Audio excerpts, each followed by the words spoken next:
현대 그리스도인들은 너무나 지혜롭고 똑똑해요. 그래서 웬만하면 손해를 보기 싫어합니다.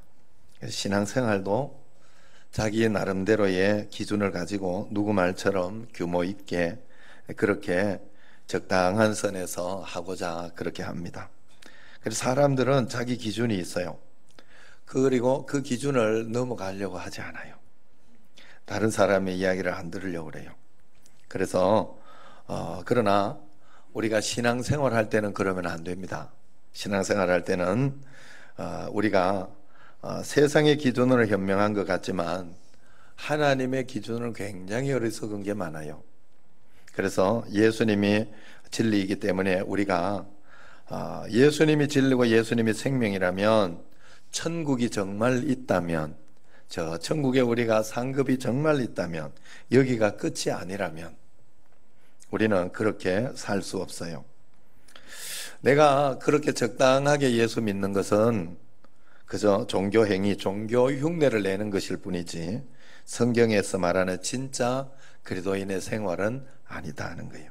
안타깝게도 우리가 그리스도에 올인하지 못하는 것은 분명히 그리스도가 내 인생의 전부가 아니기 때문에 그래요. 만약 그리스도가 내 인생의 전부라고 생각된다면 그리스도께 내가 올인하게 되어 있어요. 그러므로 우리는 신앙생활을 나의 지혜로 하려고 해서는 안 됩니다.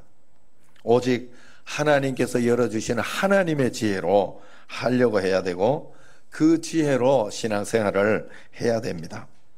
우리가 지혜를 총동원해서 그래서 예수님을 알려고 하고 예수님께 가까이 가려고 하고 예수님을 섬기려고 해도, 오늘도 여러분들이 여러분의 모든 지혜와 모든 마음을 다 모아서 예수님께 예배 드리려고 하고, 그래서 좀 잘하고 못하고 아니면 어떤 것 실수하고 다른 사람을 볼 이유가 없어요. 누가 이렇게 하다가 기침을 많이 한다, 핸드폰이 울린다, 신경 쓸 필요 없어요. 그럼에도 불구하고 나는 하나님께 집중할 수 있는 그런 마음, 그래서 오직 주님께 올인해야 돼요.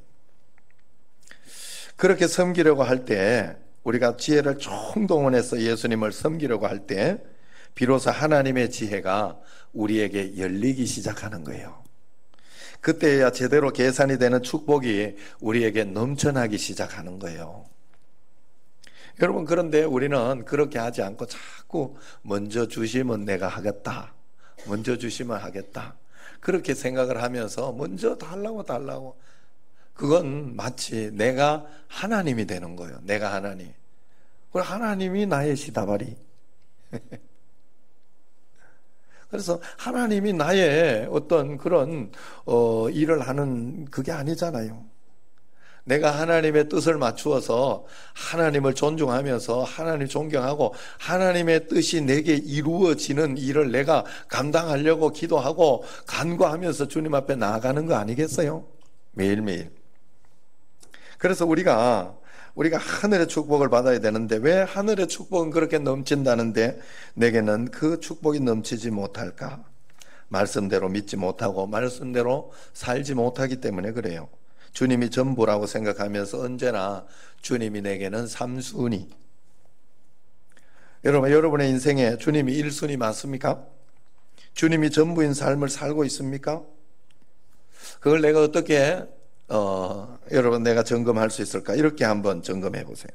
일단 여러분 마음속에 걱정되고 불안한 무엇이 있는지 한번 보세요. 걱정되고 불안한 어떤 것이 있으면 그것이 여러분의 1순위예요. 지금 하나님보다 더 큰 거예요. 여러분에게 이거 안 되면 안 되겠다 하는 그런 것이 있으면 그건 여러분이 하나님을 1순위로 생각하지 않고 그걸 지금 1순위로 생각하고 있는 거예요. 정말 하나님이 1순위라면 그것을 반전해 주실 것을 믿어 내가 희망을 가질 거예요. 또 기도할 수 있는데 내가 왜 걱정할 것이냐 하고 기도할 겁니다. 주님을 믿기는 믿는데 여전히 불평스럽고 원망스럽고 낙심되고 걱정되고 한숨이 일어난다면 아직 주님은 나의 주인이 아니에요. 주님께 다 맡기지 못해서 그런 겁니다. 여러분의 지혜인 거예요. 여러분의 방법인 거예요. 우리가 이 영적인 원리가 깨달아지고 하나님이 살아계시구나, 정말 하나님이 나와 함께 계시구나 하는 것이 믿어지면 어떤 고난과 환난과 어떤 어려움이 있어도 걱정이 안 돼요. 신기하게 걱정이 안 된다니까. 그리고 그런 가운데 있는데도 마음속에 희망이 생기고 용기가 생겨요. 기쁨이 생기고. 이게 참 신비한 일이에요. 왜냐하면 나와 함께 계신 주님은 내가 가진 모든 문제보다 크신 분이시고 나의 모든 문제를 이겨낼 수 있는 분이요, 만유보다 크신 분 아니에요. 그렇기 때문에 나의 모든 사건과 일이 나를 정복할 수가 없는 거예요. 그러므로 여러분 매일매일 주님 앞에 모든 것을 맡기시기를 바랍니다. 오직 주님만 찾으시길 바라요. 주님께 문제 해결을 맡기고 내가 기도할 수 있는데 내가 왜 걱정하겠습니까? 내가 기도할 수 있는데 왜 원망하겠습니까? 기도할 수 있는데 왜 낙심하겠어요? 주님께 기도하면 되죠. 그리고 주의 뜻을 기다리면 되는 거예요. 그리고 하나님이 인도하는 만큼만 가면 돼요. 예.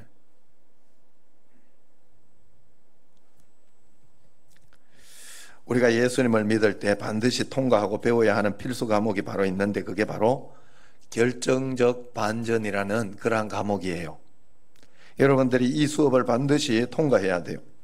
하나님을 믿는 우리에게 늘상 있는 것이 결정적 반전이라는 인생 과목입니다. 우리가 생각했을 때 끝났구나, 이제 안 되는구나, 포기해야 되는구나 하는 상황과 환경이 다가오지만 하나님은 그럴 때 우리가 생각할 수 없는 놀라운 계획, 놀라운 뜻이 그 속에 들어있는 것을 우리가 알아야 된다 하는 거예요. 그런 계획들이 많이 있어요, 하나님은. 그런데 내가 이렇게 될 거다, 저렇게 될 거다 하는 계획과는 잘 맞지 않게 가. 이상하게도. 그죠? 내가 생각지 않던 어떤 사람이 도와준다든지 어떤 일이 일어난다든지 그런 일들이 굉장히 많아요. 내가 믿음으로 주님 앞에 흔들리지 않고 하나님을 1순위 삼는 삶을 살고 있으면 그런 거예요. 늘 말씀드리지만 하나님은 보이지 않는 홍해 속에 바닷길을 만들어 놓고 기다리고 계셨던 분이에요.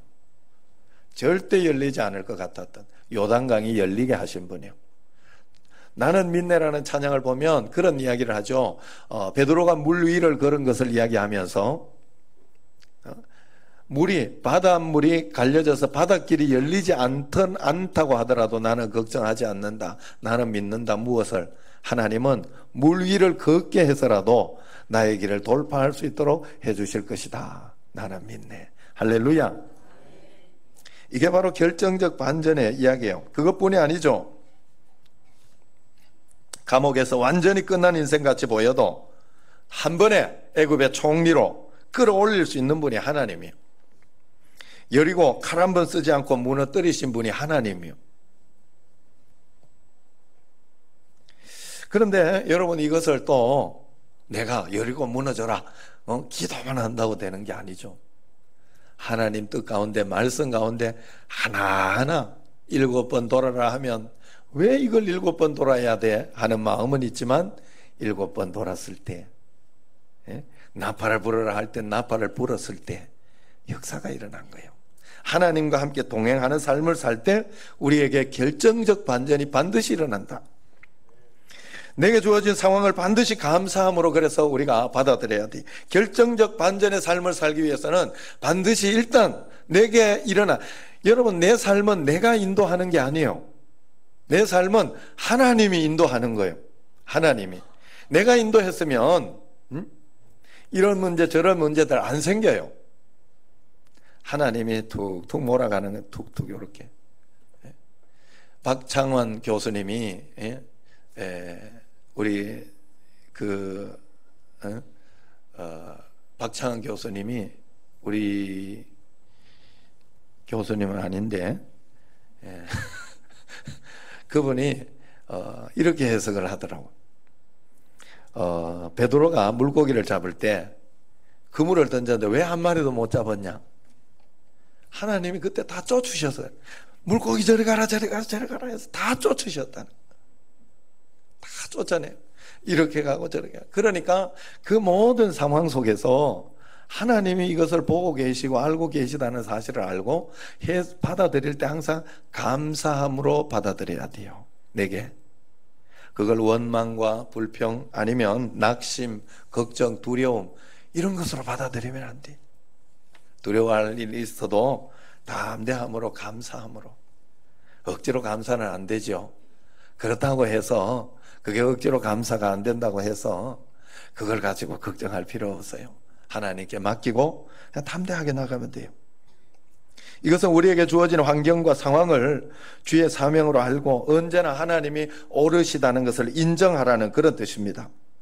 하나님이 언제나 오르시다는 것을 알고 사람들은 그래서 이 하나님 앞에 이 결정적 반전을 배우려고 하지 않고 내 뜻대로 내 계획대로 하나님을 사용하려고 해요. 우리가 야망과 욕심을 가지고 하나님을 위한 것이라 그렇게 생각을 하면 안 돼요. 그렇게 믿으면 안 됩니다. 내게 주어진 상황부터 받아들이기 시작해야 돼요. 내게 주어진 것부터 주의 뜻을 행하려고 해야 돼요. 저도 처음 목회할 때 조영기 목사님, 김사한 목사님, 나겸일 목사님 이런 목사님처럼 그렇게 하는 게 하나님 뜻이다 생각했어요. 그래서 조영기 목사님 책, 이런 나겸일 목사님은 책을 많이 안 썼어요. 거의 안 썼어요. 그러나 김사한 목사님이나 이런 분들 책이 많은데 제가 책이 집에 다 있어요. 그리고 거의 다 읽었어요. 그래서 예전에는 그 설교들도 많이 했어요. 그렇게 하면 될 거라고 생각하면서. 그게 나는 하나님의 뜻인 줄 알았어요. 그러나 어느 날 주님께서 내게 그게 아니라 말씀했습니다. 나와 함께 계신 그 주님이 나의 진짜 비전이요, 나의 진짜 꿈이 되어야 된다. 그것이 전부가 되어야 된다는 것을 가르쳐 주셨어요. 지금 주님이 내게 함께 계시니 나는 기쁘고 감사할 따름이에요. 주님께서 내게 주어진 사명을 감당하려고 할 뿐입니다. 왜 여의도 순복음교회처럼 안 되지? 왜 명성교회처럼 안 되지? 그렇게 욕심 부리고 그러면 안 돼요. 이번에도 김홍일 선교사가 와서 태안읍교회에 이제 설교하러 갔기 때문에 그때 한번 또 505호 우리 장신대 신대원 505호 방 기숙사 방 모이자 이렇게 해서 한번 모였어요.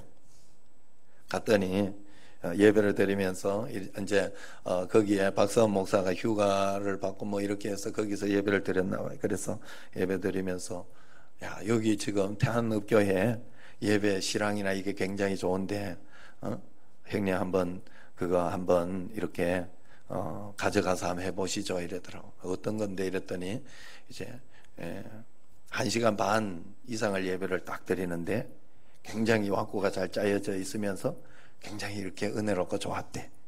예. 그래 내가 그건 거기 맞는 거지. 예.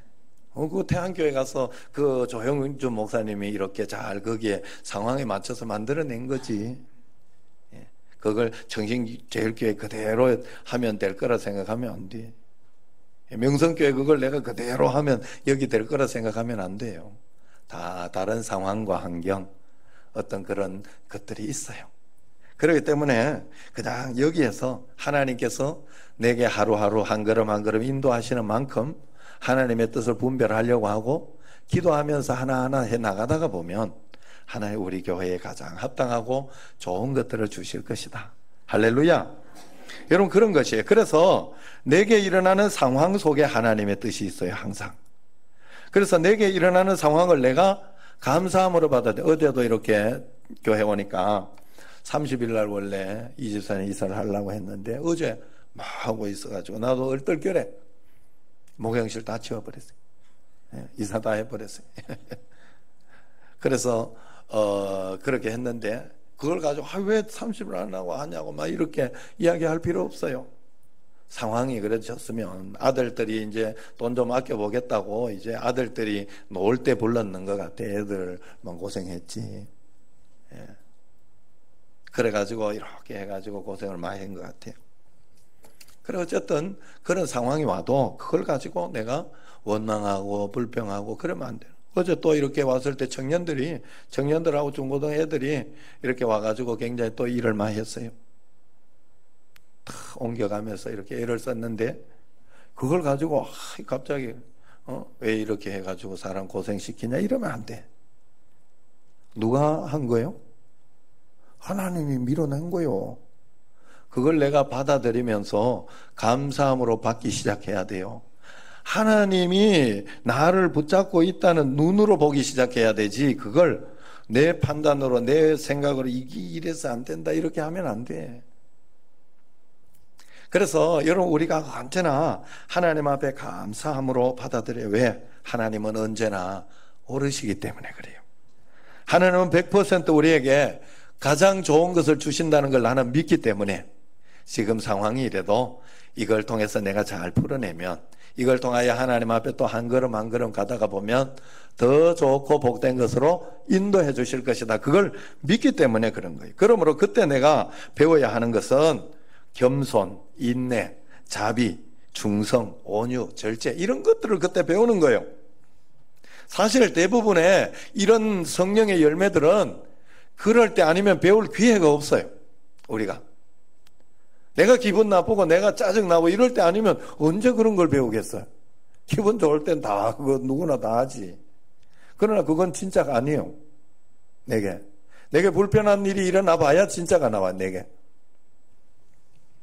그래서 토마스 브룩스라는 학자가 이렇게 말했어요. 확신은 믿는 자의 방주다. 믿는 사람은 소동과 혼란 속에서도 노아처럼 잠잠할 수 있다. 잠잠함을 배운 거죠. 소동과 혼란의 시대 노아가 무엇을 했어요? 호들갑을 떨고 이래라 저래라 했습니까? 원망불평한 것이 아니라 잠잠히 말씀에 순종하고 방주를 만들기 시작했어요. 주변에 많은 사람들이 비웃었겠죠. 정신병자 취급도 했을 것입니다. 그런데 성경에 보면 노아는 여호와께서 자기에게 명하신 대로 다 준행하였더라. 그 당시에 노아에게 주어졌던 그 사명을 주변의 소리와 자신의 형편과 상관없이 잘 이겨냈다는 거예요. 이것이 어떻게 가능합니까? 자기의 자리가 바로 하나님이 허락하신 그 사명의 자리라는 것을 확신했기 때문에 그래요. 오늘 우리는 어떻습니까? 한 사람의 노아가 되어 자기의 자리에서 묵묵히 자기의 일을 하는 사람입니까? 아니면 내가 있는 이 자리가, 이 직장이, 이 나라가 바로 하나님이 내게 주신 사명의 자리라는 확신이 있습니까? 아니면 그저 내게 불편하게 일어나는 사건, 내게 기분 나쁘게 일어나는 어떤 그런 일들 중에 하나입니까? 이 사명이 내게 분명히 있는 사람이 지금의 자리를 헛되이 생각하지 않는다는 거예요.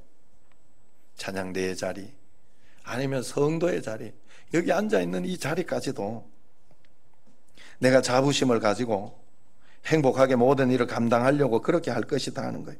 이번에 제가 1000만 관객을 훌쩍 넘어버린 택시 운전사라는 영화를 봤어요. 안 볼까 생각했는데 또 하나님 또 보게 허락해 주셔서 보면서 굉장히 마음이 좀 아팠어요. 그러면서 제 마음속에 한 가지 스친 것이 있었어요. 그게 뭔가 하면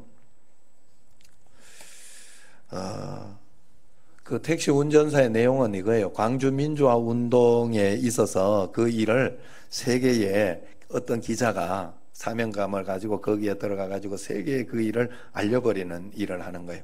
그런데 그 일을 하는 데 있어서 기자도 훌륭한 일을 했지만 사실 알고 보면 이름 없이 빛도 없이 그 당시에 얼떨결에 서울 택시가 광주로 내려가 가지고 거기에서 큰 일을 다 태워주고 공항까지 태워주고 했기 때문에 큰 일을 감당했다는 거예요.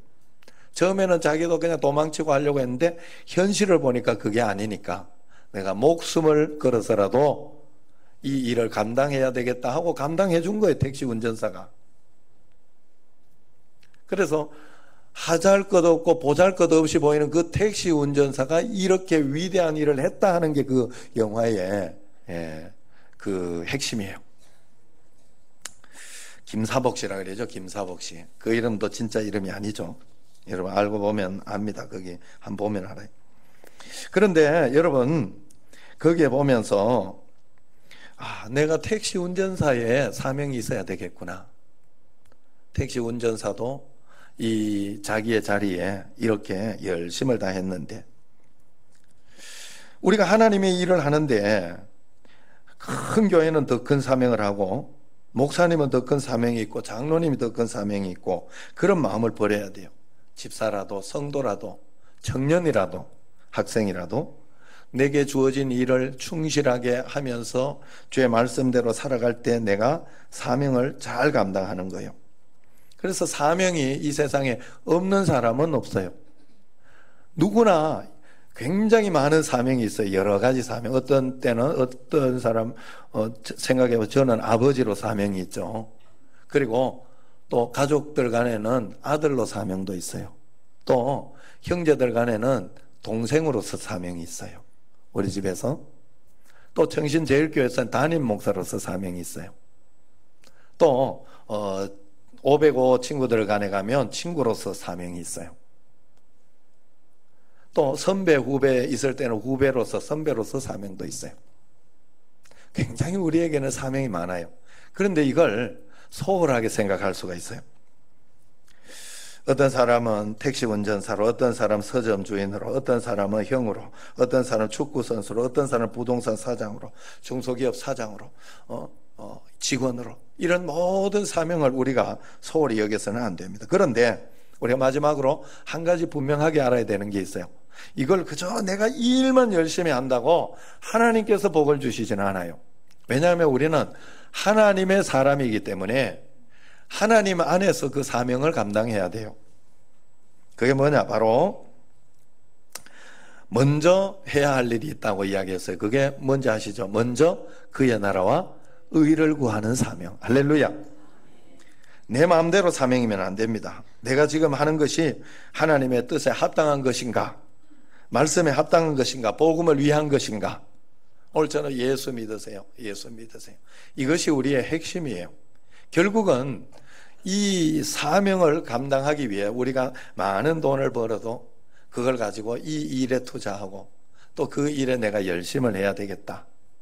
그런 마음을 가지고 우리가 살아내야 돼요. 써야 하고. 그래서 우리가 나 잘 먹고 잘 살라고 그러는 거, 우리는 먹고 사는 거 많이 없어도 되잖아요.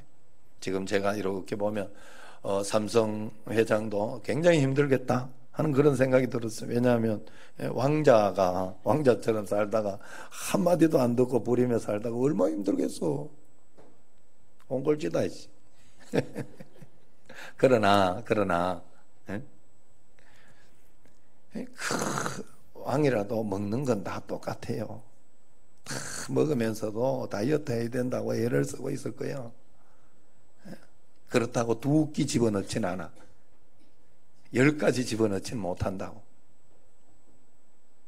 다 우리가 하나님 앞에, 그래서 내가 먹고 마실 그런 넉넉한 것만 있으면 다른 건 다 사명 위에, 하나님 나라와 먼저 그의 나라와 의를 위해 사용하는 게 좋아요. 여러분, 그래서 그런 사명을 감당하는 사람이 어떤 상황과 환경 속에서도 내가 있는 자리를 최선을 다하겠죠. 17세기 파리 근교의 갈멜 수도원에서 주방일을 담당했던, 여러분에게 늘 이야기하던 그 로렌스 형제, 수사를 형제라고 하기 때문에 로렌스 형제라 하는 거예요. 그래서 접시를 닦는 일을 했죠. 접시를 닦을 때도 자기는 경건한 사제가 앞에서 이렇게 설교하고 하는 그런 일을 못해도 접시 닦는 일이 하나님 앞에 큰 사명이라고 믿고 그 일을 감당하려고 했던 거예요. 그래서 성찬을 집례하듯이 정성을 다했다고 하죠. 일과를 다 마친 후 오랫동안 부엌바닥에서 주님과 교제하는 시간을 가졌다고 합니다. 그는 이런 삶을 가지고 하나님의 임재 연습이라 했어요. 식당 봉사자로 서 있었지만 그는 그 자리에서 하나님 나라와 사명을 위해서 위대한 사명을 다했기 때문에 위대한 영성가가 되었죠. 우리가 분주하고 하찮아 보이는 그 일상 속에서 우리는 얼마든지 주님과 동행할 수 있고 하나님의 큰 사명 감당할 수 있어요. 여러분, 김홍일 선교사님 한번 생각해 보세요. 케냐 가가지고 막 나이로비 수도에서 막 큰 일을 감당하고 있어요? 그러지 않았어요. 그 시골 구석에 아무도 알아주지 않는, 아무도 돌봐주지 않는 그곳에 하나님의 뜻을 감당하려고 거기를 자처해서 거기 가서 살면서 그 일을 하기 때문에 지금은 언더우드 아펜젤러 선교사님처럼 우리가 위대하게 생각하고 또 거기에 얼마나 큰 일이 일어났습니까? 큰 일이 일어나서 큰 사명이 아니라 적은 일, 자기가 할 수 있는 그 일을 최선을 다하며 사명 감당했을 때 하나님이 큰 역사를 일으켜 주신 줄로 믿습니다. 우리나라 온 선교사님들 한번 생각해 보세요. 그 당시에 우리나라 올 때는 정말 무지렁이 같고 정말로 우리나라가 굉장히 못 살고 여기 가면 그저 우리나라 선교사님들이 여러분 젊을 때 와가지고 청년 때 와가지고 다 한 50세 못 넘겼어요. 굉장히 한 3년 있다가 돌아가시고 이런 분도 굉장히 많아요. 이름 없이 빚도 없이 그 자리에 그 사명 감당했지만 그것이 결코 헛된 사명이었나요? 우리나라가 정말 하나님 앞에 깊이 쓰임받을 수 있도록 그 초석과 그 밑바탕, 그리고 우리는 그들을 지금 한 사람 한 사람 생각하면서 굉장히 위대하고 감사하고 고맙게 생각하잖아요. 여러분, 우리에게 큰 사명 작은 사명이 없어요. 먼저 그의 나라와 의를 구하는 한에서 모두가 큰 사명입니다. 이 땅에는 금그릇도 있고 은그릇도 있고 나무그릇도 있고 질그릇도 있다 그랬어요. 이 말은 모두가 소중한 그릇이라는 뜻이에요. 다 자기의 역할이 다르다는 뜻이에요. 내게 주어진 어떤 상황도 나는 보잘것없는 게 없어요. 그의 나라와 의를 구하는 데 굉장히 필요한 역할입니다. 여러분, 매일매일 이 사명감에 가득 차시기를 축원합니다. 이 사명감으로 주님 앞에 나아가야 돼요. 여러분, 적은 것 하나, 내가 있는 자리가 굉장히 중요하다. 비행기도 그렇게 튼튼하게 보여도 어느 부품 하나 소홀히 끼어져 있으면 대기권 같은 그런 압력이 강력한 곳에 올라가 버리면 그냥 터져버리는 거예요. 폭발해 버리는 거예요. 어느 것 하나 소중하지 않은 부품이 없다는 거예요. 우리에게 일어나는 모든 사건 환경은 다 하나님의 섭리로 채워져 있어요. 하나님의 뜻 가운데 채워져 있다 하는 거예요. 그렇기 때문에 다만 내가 그것을 믿고 있느냐 믿지 못하고 있느냐, 그것을 감사함으로 하나님 앞에 해석하고 있느냐, 아니면 내 생각대로 내 지혜대로 낙심하고 불평하고 또 걱정하고 그러면서 해석하고 있느냐. 여러분, 새벽기도 용사 100명 별거 아닌 것 같죠? 여러분, 우리 교회 이 새벽기도 용사 100명이 세워지는 날 정말 우리는 세계와 열방을 살릴 수 있는 놀라운 큰 교회, 부럽지 않은 그런 놀라운 교회가 될 줄로 믿습니다. 그러려고 하면 내 한 사람이 이번 주에도 최선을 다하여 주님 앞에 기도하고 하나님 앞에 간구하고 나아가는 그런 것들이 우리에게 꼭 있어야 돼요. 그게 뭐 별거나 하는 그런 마음이 있어서는 안 됩니다. 천리길도 한 걸음부터 떼어지지 않습니까? 아무리 큰 사역도 내 한 사람의 기도의 동력 없이 되어지는 것이 아닙니다. 매일매일 내게 주어진 그 하나님의 사명 여러분 깨닫고 지금 내가 하고 있는 일, 내가 있는 가정, 내가 있는 교회, 내가 있는 어떤 그런 역할들, 이런 것이 하나님의 귀한 사명임을 알고 그 일에 최선을 다하고 정성을 다하여 하나님 말씀과 기도해 먼저 그의 나라와 의를 구하며 살아가는 여러분과 저가 되기를 주의 이름으로 축원합니다. 기도하겠습니다.